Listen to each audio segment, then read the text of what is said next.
What's going on, everybody? It's your buddy, it's your pal, SpazPhoenix, the YWC reality check. And, not that we don't work together enough as it is, but we haven't worked together on my channel for quite a while. Kara, say what's up, hon. Hello, everybody. EmoKittyKat here with a bunch of X's and O's, and I'm here again with my awesome friend Spaz. Yeah. And what are we here for tonight? We are here to debate on who we dislike and talk about them. Basically, this is the sum total of every conversation that you have while you're watching Raw, while you're watching SmackDown. Somebody comes on your television screen and you just let out that, especially if they're going after or competing either with or against, the people that you actually like, the people that are actually driving the show, forward. These are the people that, are either useless in general, which applies to a lot of them, the ones that are not being used, the ones that are not being used properly, and the ones that just generically have no reason to be on our television screen. And, in keeping with, ancient chivalry. Ladies first. Toss out a name. Jinder Mahal. My very first thing here. Oh, dear. Jinder Mahal is another one of those characters that's basically their name is based on somebody else. Kane is only somebody because of The Undertaker. Christian, although I respect the hell out of him, is always in the shadow of Edge, and etc., etc., etc. Jinder Mahal is basically known as the asshole brother-in-law of the Great Khali, and considering the Great Khali isn't that great either, really, why is he here? He doesn't play the heel, strongly enough that we care that he gets beat up. It's just he's going to come out, he's going to speak in whatever his language is, which is fine, except nobody knows what the fuck he's talking about. And it's literally I don't even care if you get your ass kicked, I'd rather not have you on my television screen. What do you got to say, hon? My opinion with Jinder Mahal is basically what you're saying. And if all they've got on him is that he was this dick brother-in-law, he shouldn't be on there. His gimmick is boring enough. He's just all around a boring character. He shouldn't even be around, because they're not doing anything with him. And when they do, he sucks. And the other thing too, and this is where this is not specifically a comment about Jinder Mahal. It's very, very typical and very, very easy because, okay, I'm not American, so I can't speak the same way as people from America can. But it's a very, very typical American idea that if you've got an Indian or a Punjabi or a Muslim or whatever character, they're always automatically the bad guy, and I don't like that. Not necessarily to say that they should be this or should be that, but just the fact that it's always the heel. You remember you had Muhammad Hassan. Great Khali came in as a heel. Ranjan Singh, because he was the manager, came in as a heel. It's just... It's not cool in an age where, racism is a big issue, and WWE has the big, be a star policy, but, with some of the ideas that they lay out, they still are very, very bully-ish. And, painting one particular race or religion or whatever you want to call it as always being the bad guy, I think not only is it insensitive, and not only is it, insulting and not accurate, but it gets old after a while. It does. Even if you want to take away all the serious world issues out of it, it just, as a fan, you just get bored of it. It's okay, this is a new person being brought in to play the same role, more or less. Mm-hmm. Alright, so who do you gotta talk about, Spaz? The first one I have to talk about is Sad, because I actually was kind of intrigued when he kind of, re-debuted and made a big comeback. I was a fan of Albert and Prince Albert and A-Train and whatever back in the day, because they weren't trying to push him in a main event situation. They put him in a tag team with the Big Show, and they had him do a couple of other things. They had him tag teaming with Droz, way back, Darren Drozdov. And he was just one of those guys that was just kind of steady, never really took over the scene, was just always kind of there and solid, and it was cool. And I was hoping that when he came back, because I had heard that he'd been so great in Japan and had really picked up his game and, developed a lot of better in-ring skills and whatnot, I was really, really hoping for big things when we had advertised the debut of Lord Tensai, now just known as Tensai. And it's just flopped, horribly. Like, the idea that, okay, whether we like it or not, John Cena's the golden boy, and Tensai, who was, in his new character, like 2 or 3 weeks into his return, beat John Cena, like, regardless of how he did it. That should have been a rocket up his butt to, like, big things. And then the next thing you know, he's on Superstars, and it's just, he hasn't done anything bad. He just hasn't done anything. You know what I mean? Mhm. I have to agree. I'm like you. I was a big fan of him in the early years, when he debuted and everything else. He was great back in the early 2000s, so I expected good things of his return. But, I ended up being disappointed. I liked him here for a bit, but he got really old really fast, and I wanted them to push him, but they have not pushed him. And that wouldn't, like you said, with John Cena, should have, gave him a big boost. But it did not, and to be honest, Tensai is getting really stale. And I'm just not too impressed with him right now. The other thing is too, for a character that was kind of sort of iffy on his return, and the results really weren't there and whatever, and then to take away any individuality he has and just make him another one of Laurinaitis' henchmen. I'll give you a better example. Definitely not on my list because I like him in short little bursts, but Brock Lesnar. When Brock Lesnar came in and laid out John Cena, half the crowd can't stand John Cena. So I think if you had left him on his own with a little vendetta against Cena, he would have been fine. He would have been cheered at Extreme Rules if he wasn't associated with John Laurinaitis. But the fact that they took, like, Big Show and Lesnar and Lord Tensai and didn't let them be individuals, they just let them be all under the Laurinaitis, umbrella, they didn't give him a chance to get cheered because nobody's going to get cheered as long as they're with Laurinaitis. Mm-hmm. That's all I got on that one, if you want to tack on anything. Alright, so my next guy is Otunga. Oh. The big idiot, I think, in the world of wrestling. Sure, he graduated from Harvard. He's this awesome lawyer. What are you going to do with your stupid lawyer skills in the WWE? Go back and watch Law and Order because we have no use for you. Your wrestling talent just plain sucks. I mean, seriously, you've been losing to Sheamus, and you pretty much quit out on versing Clay. So, therefore, you suck. I mean, and you just have a boring thing, and yeah. I think the only time I really gave a damn about David Otunga really was when the Nexus first came in and they teamed him with, I think it was Michael McGillicuddy, if I'm not mistaken. And they were starting to mesh quite well as a team. They weren't the best thing on the planet. Like, say you put the tag team division back together, you need, like, a jobber team to, like, make the other teams look good. They could have been that. They could have been solid at that. Like, they wouldn't have been main eventers, but they would have had their own place, their own purpose, if you understand what I mean. Yes, I do. They take McGillicuddy and put him on Superstars, which is a crime as far as I'm concerned, and they leave Otunga on Raw, constantly on Raw every week, except for when he was off helping his wife with her legal issues, which is fine, and I'm not going to bring that up. But other than that, he's always in there. He's always on John Laurinaitis' side, and, he's the lackey. Basically his bitch.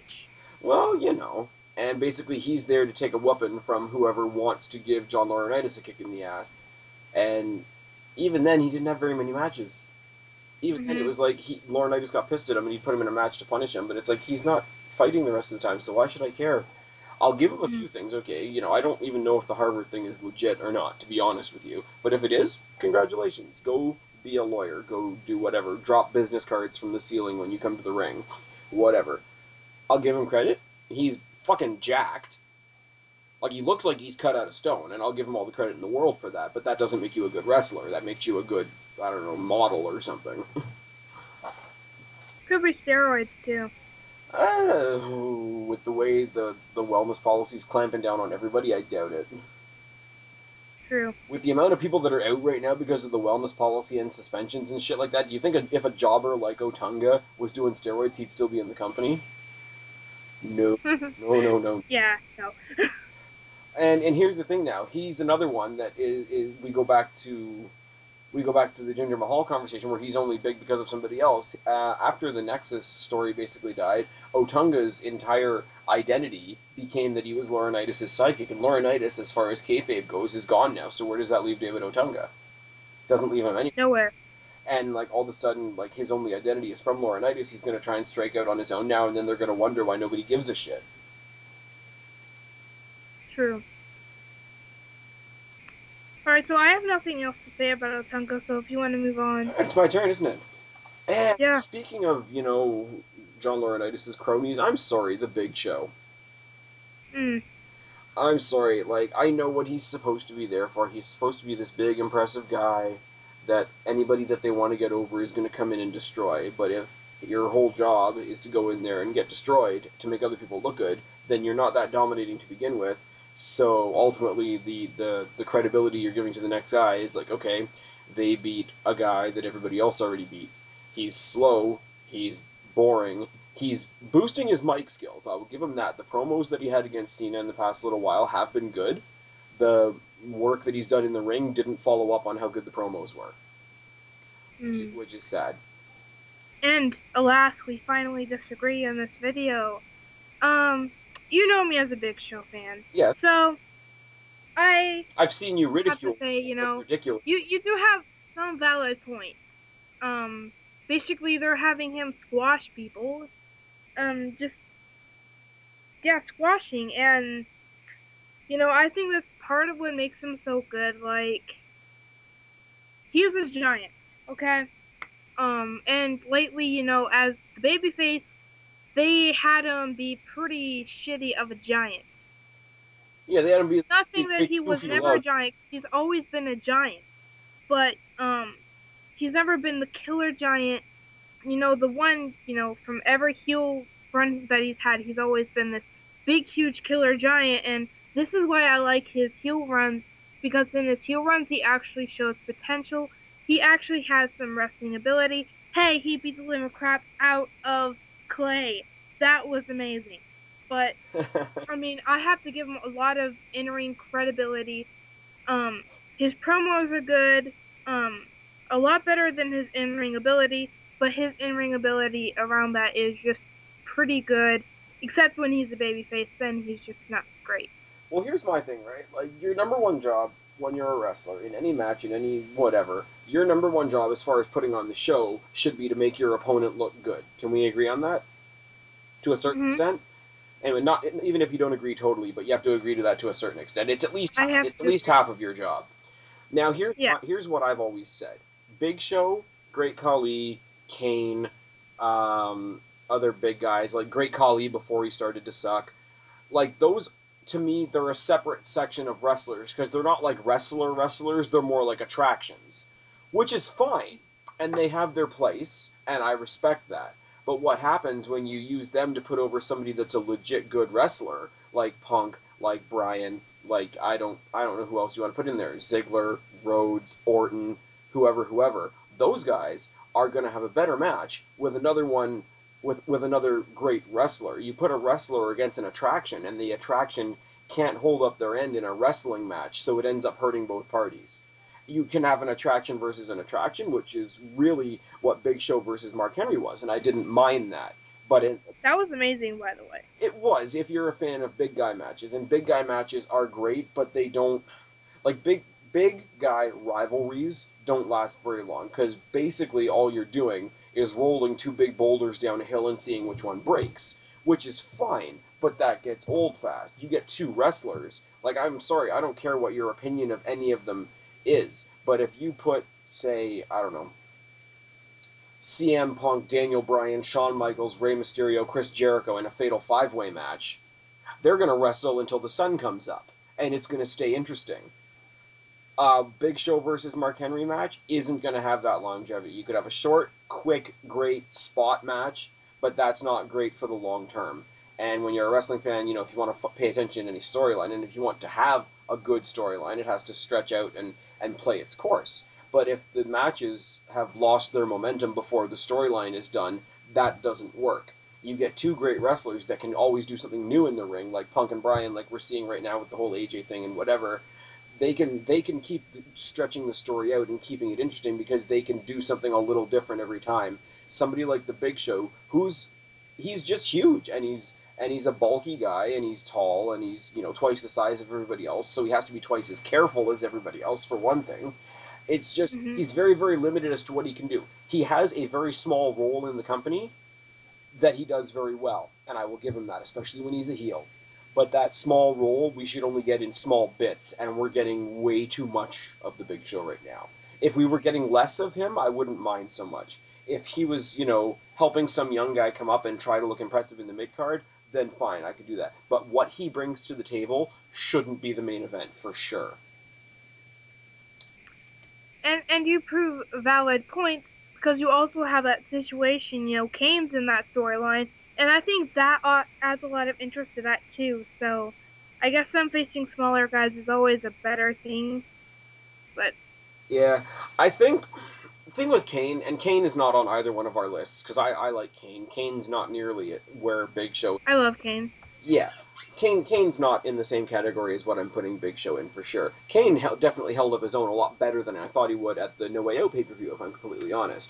But him being there took away from the kind of match we would expect from Bryan and from Punk. And I'm not saying it made it better or worse, it just changed the type of match. And when you get Punk and Bryan in the same ring at the same time, and you expect a certain kind of technical greatness, and you get something else, even if that something else is great, people are going to be disappointed on some level. You understand what I mean? Yeah, I understand. Okay. It is to you, dear. It is your turn. Alright, so another thing we're going to majorly disagree on. Oh, no. I think Daniel Bryan. Yeah. Say sorry to Dalyxman in advance for this. Moving on. Say your piece. I want everyone to understand, I don't completely hate Daniel Bryan, okay? He does have a lot of good in-ring abilities. But honestly, with Daniel Bryan, it's just I can't get myself to like him. He is impressive in the ring, but I mean, just Daniel Bryan being how he is, I don't know if it's, his certain heel run, I just feel like if he did change it up a bit, he wasn't so consistent with how he is now, probably I would like him a lot more, and the whole yes thing is getting him a lot more annoying, so if I can, I don't tune in if he's around, because he gets extremely annoying, and I don't want to have to deal with annoying wrestlers. And it's another thing like Otunga too. He is extremely annoying. But I can give him enough credit to say he is a great wrestler. And I do enjoy his promos, except when he's a whiny little bitch. So I don't think he's whining so much these days, though. Like, okay, he whined and he blamed AJ about what happened at WrestleMania, but I think WrestleMania was designed for that. Like, it was designed to give him that heel whining sort of excuse thing right there. I think the thing with Daniel Bryan is, like, he's a smaller guy, so you don't expect him to be as aggressive. You don't expect him to be maybe as angry or as, bold as he is. And to put it very, very bluntly, he's great at being an asshole. Like, he's playing the asshole to a T. He completely ground his 95-pound girlfriend into the dirt.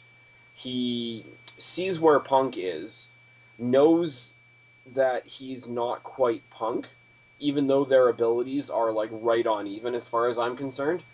Punk has that little extra something in a good way, and Bryan is bringing that same sort of thing to the table in a bad way, but because it's in a bad way, it's harder to see.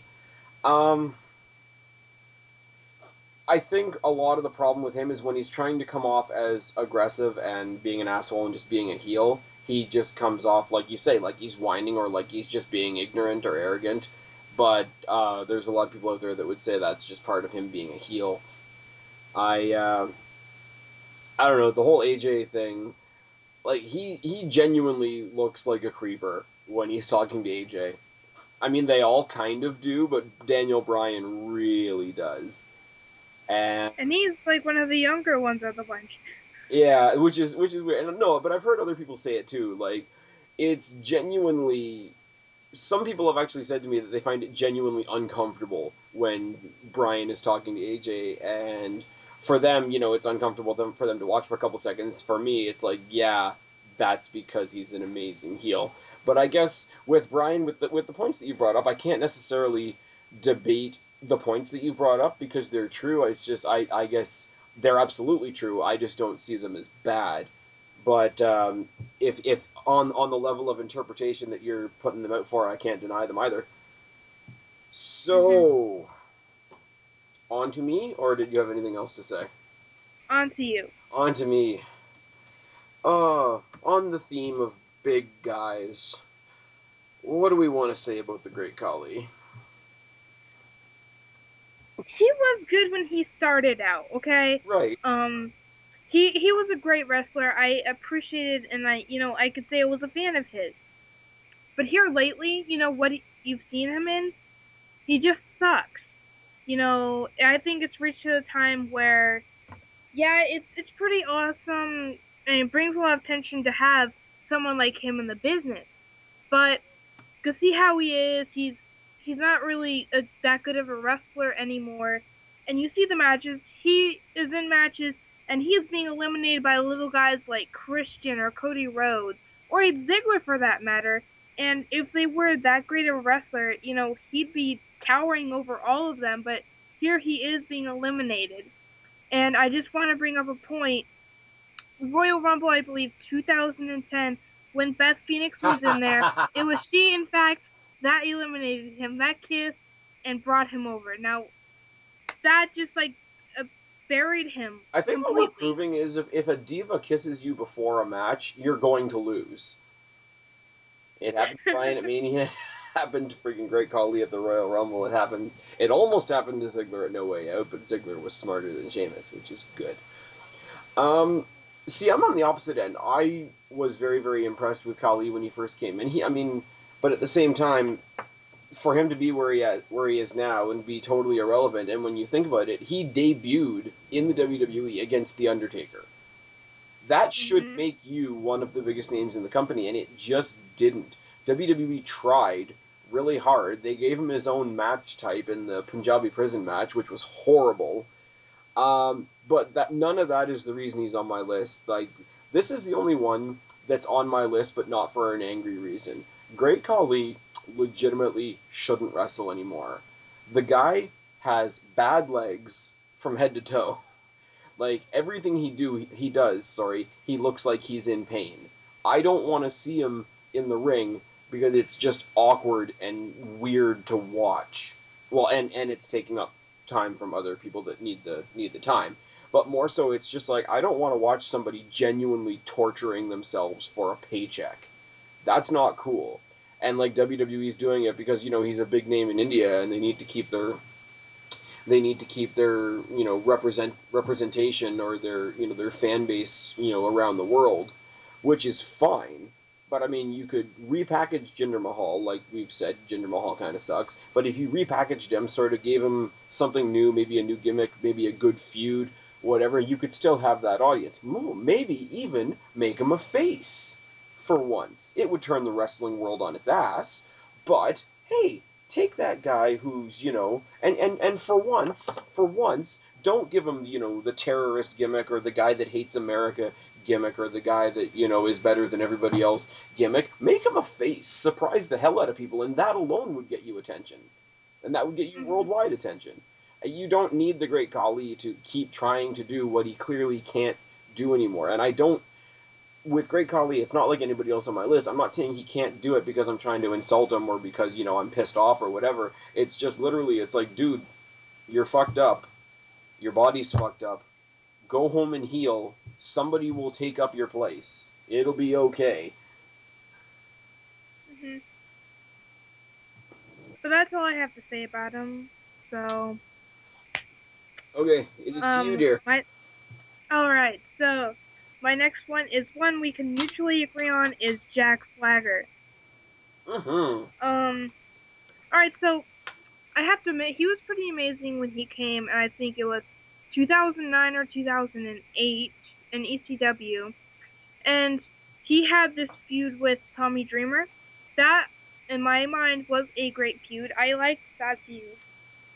But, Where he had his good championship runs. But nowadays, all he is just sucky, and, I've never been a fan, but honestly, he has just been horrible. Like, he can't pull matches very well. He doesn't have a lot of in-ring talent. If he does, forgive me, I refuse to see it because I'm not seeing it, and that's just the bottom line. If he doesn't have talent, I'm not going to say anything good about him, really. And so, and this year recently, when he faced Ziggler beat him by an obvious lot.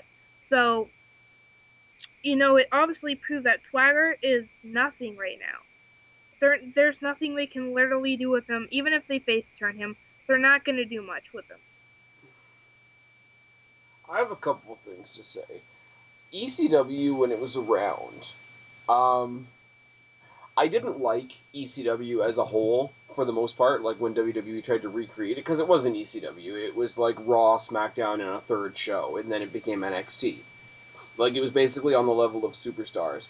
Swagger isn't a big name, but Swagger in ECW could be a big name on a small show, and I think that gave him a good stage to do what he does. Because here is my biggest problem with Swagger. And it's sort of the opposite of what I say about everybody else. Because everybody else, it's like, yeah, I might not like their gimmick or whatever, but at least they're putting on good matches, and at least they've got the solid in-ring skills and all that kind of thing, right? Swagger has the in-ring skill, although it bothers me to admit it, because WWE most of the time doesn't let him show it to his fullest potential, because they don't book him as a main guy. But, I mean, you think about it, he was like a two-sport All-American in high school. You could tell that he's done, like, legitimate, like, amateur wrestling. You can see it from how he does it in the ring. The guy's in good shape. The guy knows how to work a match. He can work a match with pretty much anybody. The ring skill is there, and just, like, the fundamentals, I guess you would say. So he has the skill. He's just, in the past, like, years and years and years and years, given me absolutely no reason to care. In the slightest. And my biggest gripe with him, and yes, I am biased because I am a huge, huge fan of Dolph Ziggler, as you know. Swagger, along with Vicky Guerrero, have been keeping Ziggler back. Oh my god. Ziggler, if he wasn't with Swagger and doing stupid tag team, and I don't think they ever did they ever hold the tag team championships? Nope. Because I think they just threw them into tag team championship matches when they needed to throw a random tag team match onto pay-per-views. And I'm sorry. I think that's what they did, and they didn't really win the matches, so... Yeah, it was always, some kind of mischievous means, or because they were trying to put over Air Boom, or Kofi and R-Truth, which is, Air Boom version 2.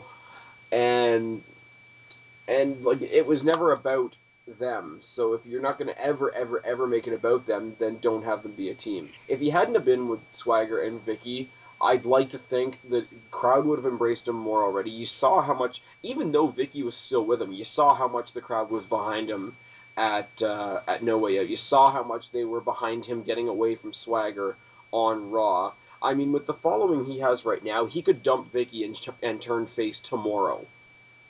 Mm-hmm. And I didn't mean to make this about Ziggler, but my main frustration with Swagger is it's not that I like him, it's not that I hate him, it's like you and I have said in a lot of Skype conversations, it's like, I can hate you and that's one thing, but if I just don't care, that's worse. And that effect was rubbing off on Ziggler, and I resented that as a fan of Dolph Ziggler. What do you say about that?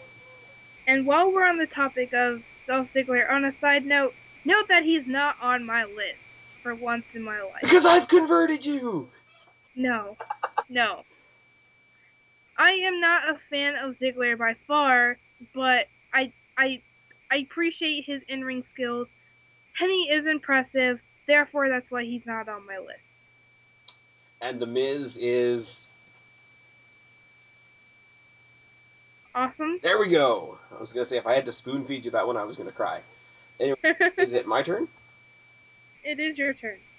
Okay, what are you if you're not a valet, if you're not a manager, if you're not a general manager, if you're not a wrestler or a diva or a ring announcer or a color commentator or a play-by-play guy or the guy that rings the bell or the guy that sets off the pyro or the guy that plays the music or the guy that works the lights, sells the tickets, works at Ticketmaster, whatever else, what job is left?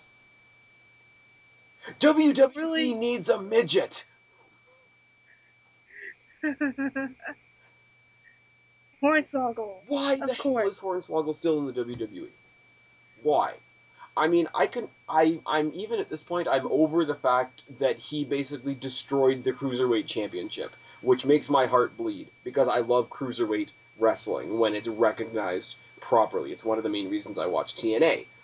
But he destroyed that, and I was willing to get over that. Like, he had this story with Finley, and he's done some comedy stuff with Don't forget that with the story in Finley, he actually did have a feud with the Boogeyman and Meanie Boogie. oh, Mini Boogie. Yeah, but see, for that to work, they had to find another midget to play Mini Boogie, and I don't want to see that. WWE had the Mighty Minis back in the day with Nova and Max Mini and all of them, and it lasted a couple of months, as far as I remember. I mean, it was good for some comedy, but it's just like, why? Like, okay, if you want to go, okay, I don't, like I said before, I don't like stereotypes, but if you want to go sort of Irish stereotype, yeah, he came out because he was helping Finley. Fine, I can swallow that. He came out because he was helping Sheamus, because Sheamus is also Irish, and we can make the jokes all over again, and, everything that was old 5 years ago can be new again. And I can even deal with that, but what the hell is he doing now? He's rapping to Snoop Dogg at WrestleMania 27. He's coming out dressed as friggin' Jim Ross a couple weeks ago on SmackDown. Oh, There's God. no reason. There's nothing that ties him to anything anymore. Now that is what I had a problem with. Alright, so they got him to talk. After that point, they still did nothing with him. He had those, little appearances, and when he came out on NXT, I think it was something like that, when he was dressed as JR, that was an abomination, to be honest. I did not like that, and I'm just like, okay, skip on to the next segment. This isn't entertaining. See, here's the thing. I didn't mind the whole Jim Ross thing because it wasn't actually mocking Jim Ross. Like Vince McMahon did on Raw, I thought that was totally... Funny thing, he was actually trending. No, but here's the thing, though, and here's where I'll go off on a little side note, and I will give Hornswoggle a little bit of credit, because Vince McMahon did his impression of Jim Ross, where he did the whole, like, making fun of his face thing and all that. Totally distasteful. I can't support that in the slightest. Hornswoggle came out, he did it with good humor, he didn't do anything that would make Jim Ross look bad, and he was only out there dressed like Jim Ross to piss Michael Cole off. So it was a dig at Michael Cole. It wasn't a dig at Jim Ross, and that was okay. Like, it was funny. It became something better. It set up Sandow versus Kid. It had a reason to happen. But most of the shit that he does, he's not attached to anybody, and it never goes anywhere, and it never comes from anything. It's literally the definition of pointless, and that's what, like, why? Mm-hmm. Like, whoever the guy is that plays Hornswoggle, I don't begrudge him a job, but oh my god. Like, I actually knew his name was, now I forgot it. yeah. Like, if I can go up to Vince McMahon and ask him why this is happening or why this is the way it is, and I can pretty much conclude in my own head that Vince will not have an answer for me, then just stop. Just stop. That's it. That's all. And another thing to mention while we're talking about Hornswoggle here, the remake of the Leprechaun with him, not looking forward to it. I will not watch that reboot because he's such a more of a comedic character. Do not take a serious film and have him. Is he seriously remaking the Leprechaun? They're remaking the Leprechaun with him as the Leprechaun. Like, he's gone off and done it, or WWE Films is doing it? WWE Films is doing it. Oh dear. I guess I need to go watch... It pissed off the main Leprechaun guy. Oh dear. I guess I have to go watch the original before they release that abomination, right? No, there's like 5 original films, or, sorry, 6 original films, they are all amazing. I love them all, especially like the first three. So I'm a big fan of Leprechaun, and I don't want to watch it being tarnished. Right. And like you said, like freaking, it's not like the Big Show. Like if Hornswoggle is going to do anything, he is good for a comedy bit or make people laugh or whatever, as long as it leads to something. Which is why I didn't mind the Jim Ross thing. The Jim Ross thing ultimately led to Sandow versus Kid, which I didn't mind. Other than like, it just doesn't go anywhere. Like, there's nothing else I can say. Like, it doesn't come from anything. There's no reason for it, and it doesn't go anywhere. Like, what else can you say? I don't have anything else to say. Yep. So, my pick, right? Yes, it is. Alright, so my next one is the only girl on my list. There's like two, but we're both discussing that one later, but Layla. Many people, this is probably a very unpopular opinion. They say she has in-ring talent. I say she doesn't, and if she has the talent, they are not showing it. Now, this is the one problem I have with Layla. So, she basically pulled what a lot of other people have pulled. She came in out from a year injury and got the championship match. And she won. So I guess congrats for that, but it was not satisfactory to me. It would have been a lot better if she had a contendership match. A contendership match, if she won that, I would have been thoroughly impressed. I wouldn't be as hateful as I am on her right now. So, that's my main issue with Layla right now. And I mean, in the past, she's been really good of a diva, but, I'm just not impressed with her. So you're saying you would have liked to see her come back like Christian came back, do something to earn the title, and then go on to the title match. Okay. Yep. Now, if they had done, at the pay-per-view, did she come back at Extreme Rules? I believe so. Or it was Over the Limit. Oh, she came back at Over the Limit. All right. See, I'm shit with dates. Because that's when Christian returned, and that's when she returned. Right. Yeah, I'm shit with dates. Anybody that's ever done a collab video with me knows that. But now, if she had been, like, if there had been a Diva Battle Royal, say, on the pre-show of that show, to establish that the next number one contender for the Divas Championship, and she had been the surprise last entrant like Christian was, and she had won and then gone to the pay-per-view and then done what she's done now, would you have as much of a problem with it? I wouldn't have much of a problem with her if she proved herself. Okay. See, because I think, and to be fair, like, the WWE doesn't give divas much time, but I think... As they used to, anyway. Oh, no. We're not going to get Trish Stratus versus Lita main eventing Raw like we used to, but, I'll go cry about that later. The bit that I've seen from Layla, I want to say, first of all, I loved Lay Cool when they were a team, and I'm sorry, Michelle McCool was the talking head of that group, and Layla was the talent. I liked watching Layla wrestle. She was Michelle McCool's sort of sidekick, so Michelle McCool always sent her to fight her battles for her, which means we saw Layla fight more, which I like, And now that she's come back, I've gone back and I've watched old matches. I like what she's doing. The problem is she's come in and she's proven that she's solid. I don't know how to say this. She's come in, she's proved she's solid. I don't have anything negative to say about what she's done, but she hasn't done anything to make any impact either. Like, she's not dropping any pipe bombs, if you know what I mean. Yeah. When you think of Layla, are you like waiting for her? You're waiting for her to do something that wows you or proves that she should be where she is. I need her to prove more. I need her to be like stepping her game up, showing like, hey, you're the Divas champion. Start improving. Start showing you have more talent. Okay.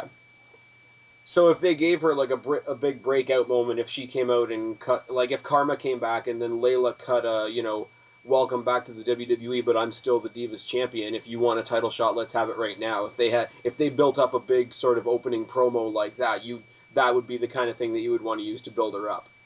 That would be interesting, But I think it would have been more thing if they actually built a storyline with that. That would be more interesting than. Okay. Because sometimes for a breakout moment, like, all you have to do is get, like, a second or third card guy to step up to a main eventer and just say point blank, I need to prove myself, let's go.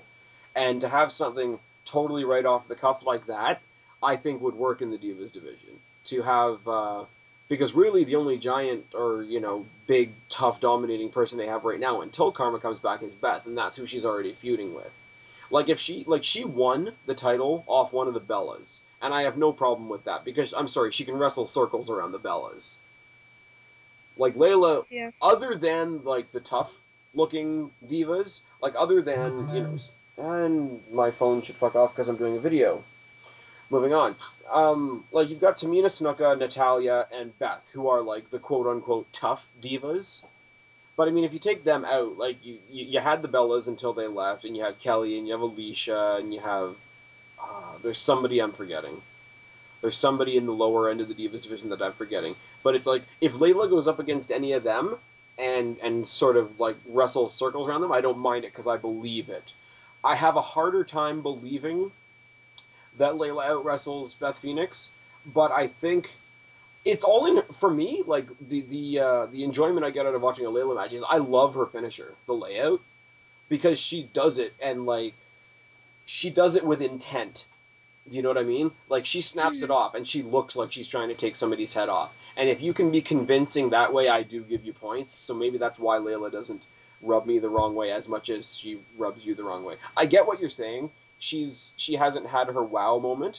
I don't think in terms of in-ring skill, judging, by the little bit of time that they've given her, I don't think she's lacking anything. I just don't think she's gone over and above yet. So she's sort of hovering, and I think that's what you find annoying.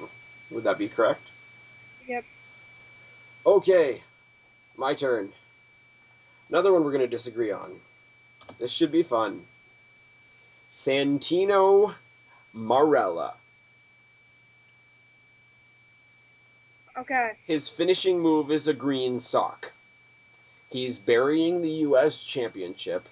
His comedy isn't funny. His last great rivalry was with an announcer. He hasn't defended the U.S. title in I don't know how long, and he makes me say I wish Swagger had the championship. So that's kind of bad.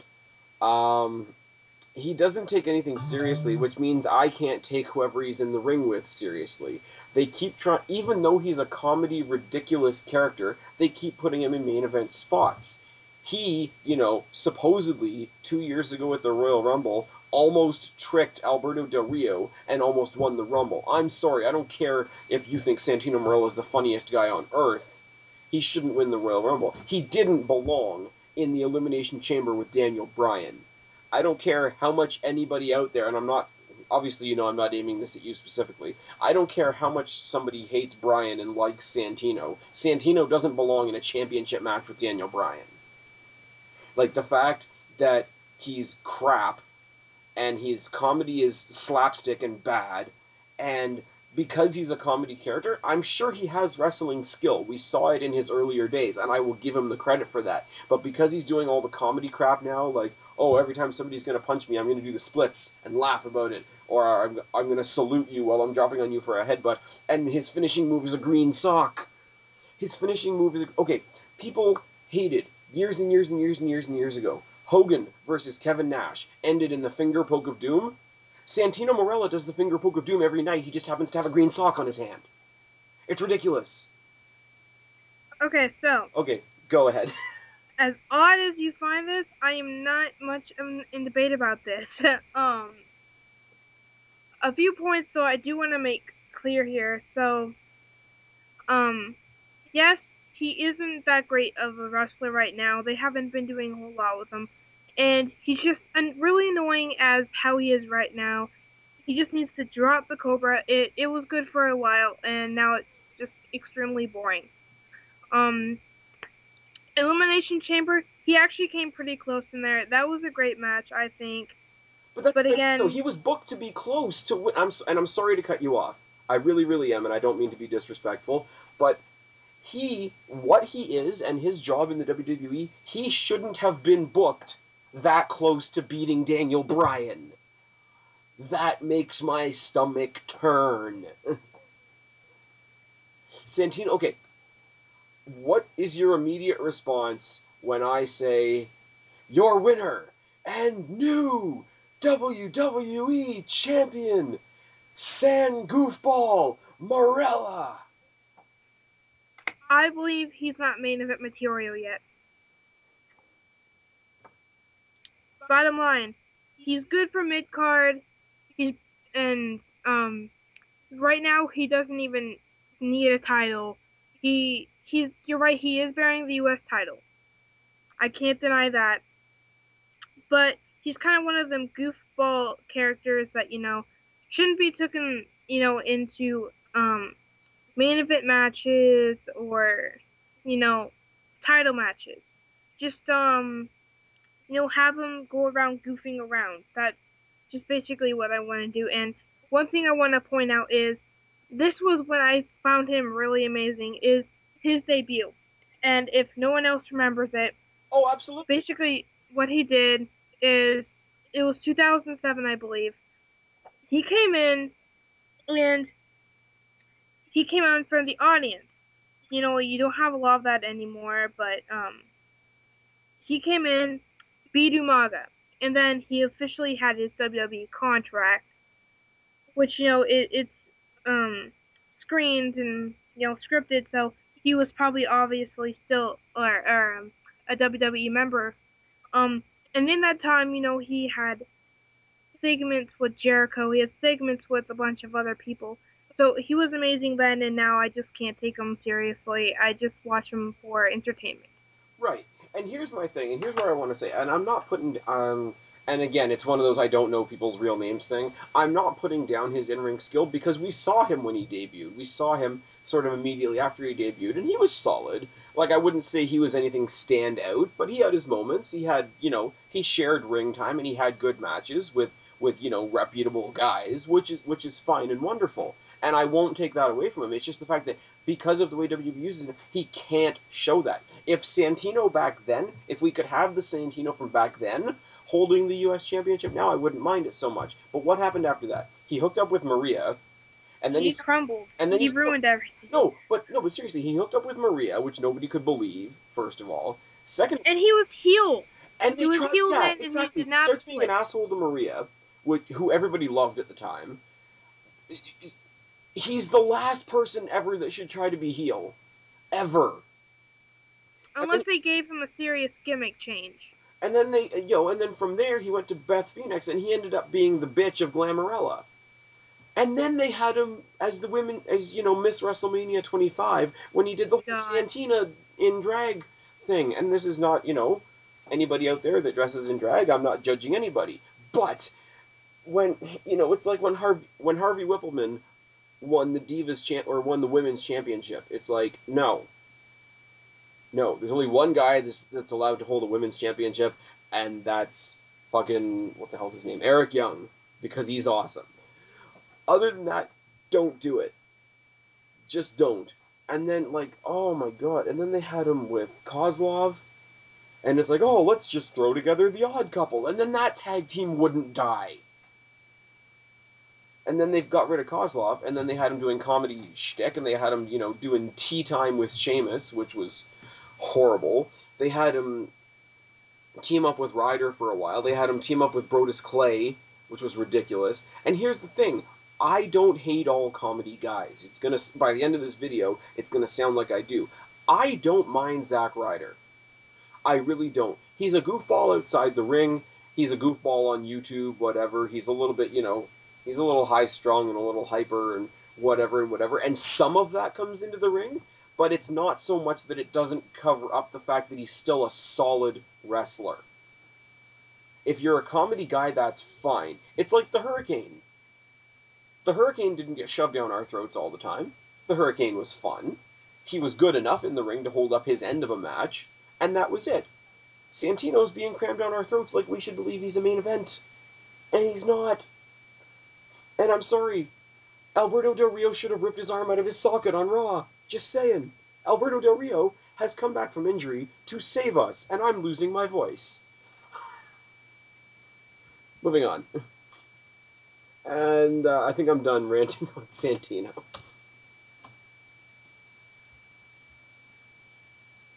Hello? Hello. Are you losing your voice too? What? Never mind. Go on to your next person. I actually have two, but I kind of want to lower it down to one. Okay. Because I hate them both equally, but yeah. What it's gonna come down to is Cody Rhodes.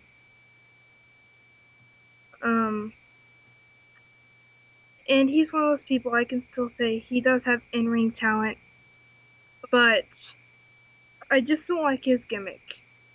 You know, I never really liked him from the start, but he was good in Legacy. But yeah, I think his talent's going down. And I've seen him in Ohio Valley Wrestling. I've seen him in, other companies, and they're just not showing his talent. I just think they probably need to up him more, I guess. So it's just unshown talent that, but I still don't like him. We're not going to see Cody Rhodes' full talent until he at least takes a little peek over into the world title picture. I think Cody Rhodes and Dolph Ziggler are kind of side by side. Ziggler's had his little peek into the world title picture now. I think when Rhodes gets his peak is when you see him jack up his game, because I think he's overdue to get into the world title picture, and when you stay in the mid card too long, frustration starts to show, and it starts to show in the ring work you do. I love Cody Rhodes. I'm sorry, this is the one where you and I go diametrically in opposite directions. Came in as himself, joined up with Ted DiBiase, made Priceless. They joined up with Orton, made Legacy.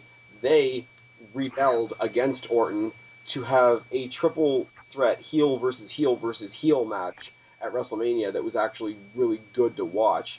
The funny thing about that was, at the time when Legacy broke up, everybody, or at least everybody that I was speaking to at the time, thought Ted DiBiase was going to go on a rocket straight to the moon and Cody Rhodes was going to fade away.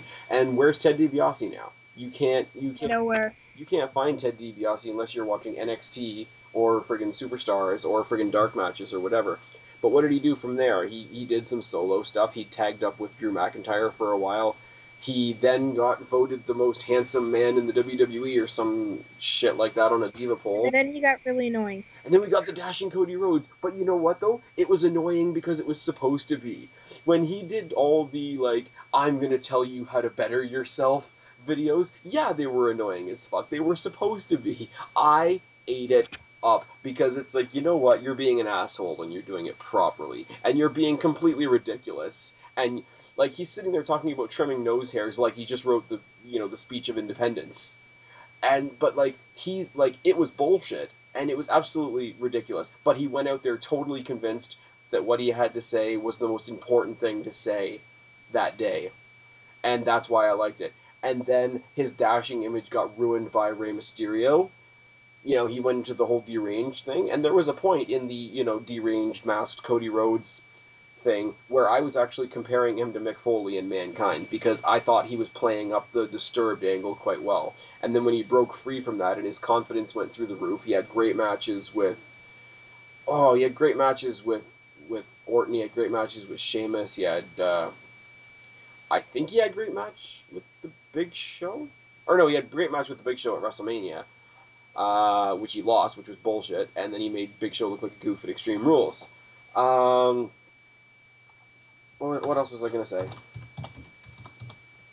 The one thing I do want to see right now from Cody Rhodes, not necessarily for the title, even if it's just some random, one-off match on Raw, I want to see Cody Rhodes versus CM Punk at some point, and I don't even care why. I don't even care if there's a story. If it's the end of some tournament or some random reasoning or whatever, I really want to see them because I think Punk could give Cody whatever he's lacking in the ring and bring him up to that title picture. Maybe not necessarily that he'll give the title to Cody, but, have a match or two with Punk and then go back to SmackDown and beat whoever SmackDown's champion is. That's just me.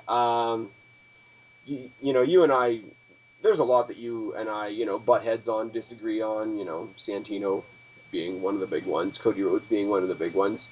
It always brings out the conversation, but I'm sorry, I'm running, kicking and screaming in the other direction on Cody Rhodes because I want this kid to either have a belt or have a title, like bring back King of the Ring, give him the Money in the Bank, or give him the Royal Rumble. That's all I got. That's all I got too. Do you want to tell everybody who the last one is? John Cena. Yeah. Sorry, I just... This we can definitely agree on here. Okay, alright, so... Because this is probably going up on my channel, for every single possible reason I had to rant about John Cena leading up to WrestleMania, go back to my videos Cenapocalypse 1 and 2, and a video called Let's Go Cena, Cena Sucks that I did with Angela, who wasn't able to join us tonight, unfortunately. That's everything I have to say about John Cena leading up to WrestleMania. So I'm going to keep it very short and sweet and talk about what John Cena has done since WrestleMania. He stole a match from Brock Lesnar. He beat up his boss. He beat the Big Show in a cage with the help of 7 other people. He beat up his boss again on Raw. He stripped Michael Cole and covered him in barbecue sauce. And all this is the main event when we have a great story like Kane, Bryan, Punk, AJ happening at the beginning of the show. That's the greatest story that the WWE has right now, and it's opening the show just so that we can keep Cena in the main event. That's all that I have to say, but it's disgusting. Yeah, I'm not gonna say much either because I pretty much have the exact same thoughts you do. And I bash on him pretty much all the time. All I just really want to say is his, he was really good when he first came around. But he's been, face for what, 9-10 years now? He's just really, really boring, and they can't do much with him anymore because at this point he's pretty much done everything. And that's all I want to say because I've pretty much made a video just bashing on him. Oh, I don't know. I made a couple videos bashing on Cena, just a couple. But on the other hand, people like to hear me rant, apparently, so I guess it's not too bad. A quick note. Cena's apparently going for the title again at SummerSlam. Boo. And if that's the case, not only is it going to re-butcher the WWE Championship, it's going to re-butcher whoever the WWE Champion is, and, of course, because Cena's in it, it'll be the main event, which means Triple H and Lesnar, which I'm actually looking forward to, which will actually draw the money for that pay-per-view, will be buried in the mid-card. Oh yes. We even had Vince McMahon show up for 2 weeks in a row to remind us that John Cena's not going anywhere. I'm surprised John Cena and Vince McMahon didn't skip to the ring holding hands with a stain on John Cena's face. Moving right along. Is there anything else you would like to say about John Cena, dear? No. We don't want to waste too much time on him. No. Alright. He's not even worth a minute of our life. Oh, there's so many minutes that we're not going to get back. Oh, dear. Anyways, that's been it. That's just been, guys, this video hasn't been anything fantastic. It's just been me and Kara venting about the shit that we want off our television. But yeah, you know the drill. Toss your thoughts down below if you think we're off our rockers, or the ones that we don't agree on. Whose side are you on? Are you on Team Spaz or are you on Team Kitty Cat? Just be fun. Drop it all in the bottom and let us know what you think. But until then, I will probably be doing a SmackDown with you on Friday on your channel. You shall be. Okay. So, for those people that don't know, where can they find you? Where do you hide on the interwebs? You can find me on my channel. It's pretty freaking awesome. I'm sure he'll link it for you. Yeah. And you can also find me on Twitter.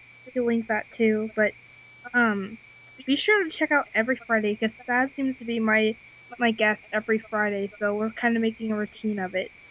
We're making a routine of it. Basically, I'm home, you're home, Two heads are better than one, and no, that is not a dirty reference. But no, guys, seriously, hop over onto Kara's channel. She does not have nearly the recognition she deserves in the YWC, so do it.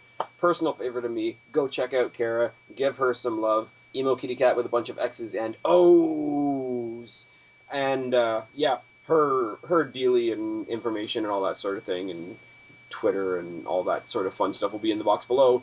If you all haven't noticed, basically at the end of every video that I've done in the past, it maybe month or so, basically has everybody that I collaborate with on a regular basis. It's got Kara, it's got Angela, it's got Preston and Alex and John and all kinds of people that I've had the pleasure of working with. So I encourage you, check out not only Kara's channel, check out not only our SmackDown review on Friday, also check out Preston and Alex's podcast, which I'm also going to be on Friday. Lots and lots of fun. It is called Wrestling Paradise. You can find it on Podbean. Like everything else, it will be down in the description box below. Anything else to say, hon? Nope. Okay, and as for me, you guys know the drill. I've been Spaz, she's been Kara. Subscribe up there, talk down there, start a conversation. Keep our conversation going. Tell us what you think. Don't be a stranger. We will talk to each and every last one of you later, but for right now, me and this sexy lady over here are tagging out. Bye, guys.